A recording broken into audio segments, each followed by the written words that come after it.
बार्शी शहरात सुभाषनगर भागात एका वीटभट्टी परिसरात गांजा विक्रीच्या ठिकाणी पोलिसांनी धाड टाकली. या धाडीत गांजासह 79,884 रुपयांचा मुद्देमाल जप्त करून 5 जणांविरुद्ध गुन्हा दाखल केला आहे.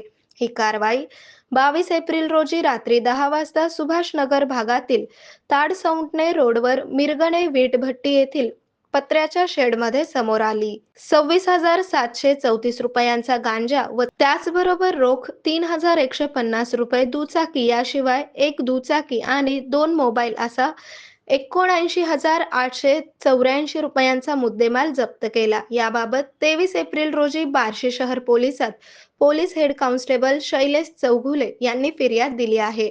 या प्रकरणी किरण अनिल जाधव वय 26, रोहित खंडागळे वय 25 दोघे राहणार पांगरी तालुका बार्शी यांनी गांजा विक्रीस आणला होता. या कारवाईत सचिन कुमार मिरगणे, राजेश कुमार मिरगणे दोघे राहणार सुभाषनगर बार्शी तर पळून गेलेला पांडुरंग सोनवणे राहणार मांडेगाव तालुका बार्शी अशा 5 जणांविरुद्ध गुन्हा दाखल झाला आहे.